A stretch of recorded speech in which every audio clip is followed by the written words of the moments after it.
Yo, Drake, you posted my picture, bro. You heard Drake? Yo, Drake, you posted my pic. Diddy and Drake are two of the most powerful duels in the rap game, and when they started beefing, it didn't take long for the situation to get real. So why did P. Diddy go from making hits with Drake to sending him to the hospital today? We're breaking down the shock of story behind the scenes. Diddy and Drake started out as friends in the industry. It linked up in the booth for the track Loving You No More back in 2010, which was a big win for both of them. Drake was just starting to become a star in the rap game, so having an OG like Diddy around was huge. They got tight and were homies for years, but in 2014, everything changed in December. 2014 headlines started breaking that Diddy and Drake got into a fight at DJ Khaled's birthday party in Miami. Oh yeah. Diddy threw an Arabian Nights theme party for the super producer at a private estate. Nobody even knew they had issues before the news came out, which made the whole situation even more shocking. According to witnesses, this is how it all went down. Diddy and Drake were both at Club Live to celebrate DJ Khaled's birthday, and at around 4 in the morning, Diddy sent his security over to Drake's table to give him a message. They told Drake that Diddy wanted to see him outside, and a few minutes later, both crews headed out the back door. There's not any video of what happened next, but they allegedly started yelling back and forth, and that's when Diddy started throwing hands. Some people say he just slapped Drake, but a witness who's at the club told the New York Daily News that Diddy punched Drake 3 times. A magazine editor named Ray Lamont had been at Club Live before it went down, and his homies who were still there told him what happened. It's not clear who his sources were, but he later said Drake definitely got the response kicked out of him. Reports also said that Drake ended up in the hospital after the fight because he dislocated his shoulder. When the news first came out, a lot of people thought it was over. Diddy's girlfriend Cassie, rumors were flying that there was something going on between her and Drake, but DJ Sam sneak up on Twitter and said that it definitely wasn't about her. Everyone was trying to figure out what was really going on, and some fans thought it might be related to a video from a few months earlier where Dragon City were on stage together. Drake was performing the track Worst Behavior when his mic stopped working in the middle of the song. Diddy was right there next to him with a mic in his hands, so Drake just snatched it from him and kept performing. Diddy might have been a little pressed about the mic and ripped out of his hands, but the real issue they had was way deeper than that. 0 to 100 was one of Drake's hottest tracks in 2014. He dropped it as a throwaway single, but it popped off immediately and started running up crazy numbers.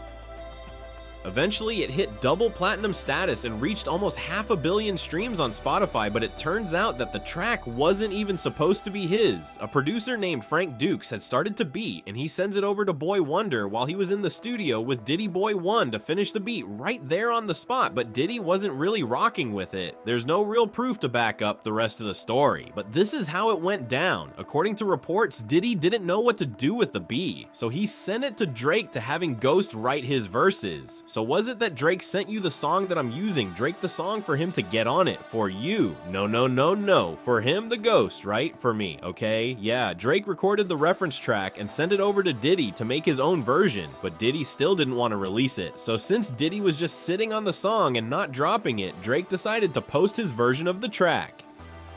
It probably would have never been an issue of the track, didn't blow up like it did, but after everyone started rocking with the track, Diddy played it during the show and threw some major shade at Drake and told the audience that the song was stolen from him. I gave this to this figure, this stolen from me, but at the end of the day, she was still hard to play, that Drake never spoke on a situation, but he has a strong link to Jay Prince and his Mob Ties crew. Jay Prince is one of the most feared dudes in the rap game and has been running Houston for decades. His son Jazz and him are the ones who introduced Drake to Lil Wayne and got him signing Young Money, and a few months after Diddy allegedly put hands on him, Jay Prince and a deadly warning to Diddy on a track called Courtesy Call. Prince said, "Let me put these bully on notice." Yo, Drake, I got a pic with you, bro, please. Yo, Drake. Thank you, bro. Yo, Drake, I got a pic with you. By letting them know that Drake is family puffy, feeling like he can put hands on my family, opens the doors for his family to be touched. You reap what you sow for a while. Nobody knew if Diddy really even touched Drake.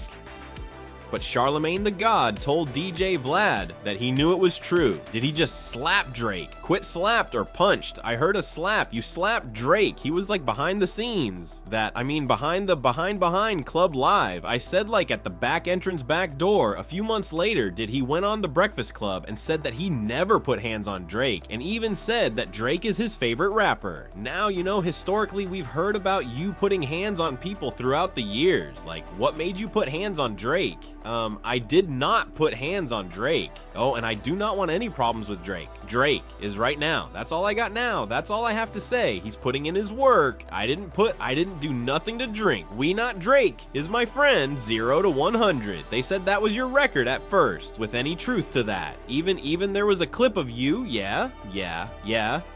There was a 0 to 100 was initially a record that it was my record, and then there somehow that became just a misunderstanding because we were working with the same producers. Honestly, it was a misunderstanding. Honestly, Drake is actually my favorite rapper. Kanye might not be the most reliable dude in the game, but he claims that the fight at Club Live wasn't the only drama Drake and Diddy had. According to Ye, they had another fight backstage at his Easy Season 1 fashion show 3 months after the situation at DJ Khaled's party. In an interview with Lex Friedman, Ye said that Diddy and Drake started some drama behind the scenes, and Jay-Z had to step in to break it up in the fashion show. You had Puff Daddy at that time. Puff Daddy had beef with Drake. Drake still came to the show, and Jay-Z had to break up the fight backstage. After Jay Prince got involved, fans were worried the situation could go from rap beat to something way more serious. But in May 2015, news broke that Diddy and Drake had squashed it. TMZ broke the news that they had a phone conversation and talked it all out. According to reports, Diddy and Drake realized they had a lot of fast festivals, parties, and award shows where they'd be seeing each other, so they decided to end all the drama so it wouldn't start messing with their money. Diddy said he never put hands on Drake, but a couple years later, Drake pretty much confirmed that something went down between them on the track. 4 p.m. in Calabasas, he referenced City's album No Way Out and said they hold the manager spells. Envy, they trying to tempt me. The higher I get, the less they accept me. Even had the OGs trying to press me no way out, cause I'm already in it. And a lot of fans thought that Drake's life was making fun of the way Diddy left on the track Can't Nobody Hold Me Down. Then in 2018, he dropped the track Survival and rapped Taking Shots with the Gold, and talks about shots that we sended. I've had scuffles with bad boys that wasn't pretending Drake isn't the only rapper that Diddy allegedly roughed up at a party. Though 1 year before the situation, the club lived. Diddy ran into Kendrick Lamar at the VMA's after party and started a fight. Kendrick had just dropped legendary Control verse where he called the other rappers of a generation and claiming to be the king of New York, which apparently got Diddy press. According to reports, Diddy allegedly tried to dump a drink on Kendrick's head when he spotted him at the party, and that's when J. Cole stepped in. There are all kinds of rumors about what happened next, but nobody knows the real story. Did he claim that nothing actually went down, just like he did with the Drake situation? Most people forgot about it fast, but 8 years later, Cole dropped a track, Let Go of My Hand, and raps. My last scrap was a Puff Daddy. Who would have thought it? I bought that album in 7th grade and played it so much, you would have thought my favorite rapper was Pup. Back then I ain't know, now I know too much. We still don't know how serious it was, but obviously Colin did even pass the beef because Cole actually featured Diddy on the track.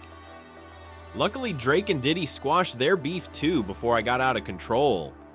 TMZ reported that they just chopped it up over the phone, but last year, French Montana went on The Breakfast Club and claimed that he's the one who helped end the situation. According to Montana, he invited Drake and Diddy to the same party without telling them that the other one would be there.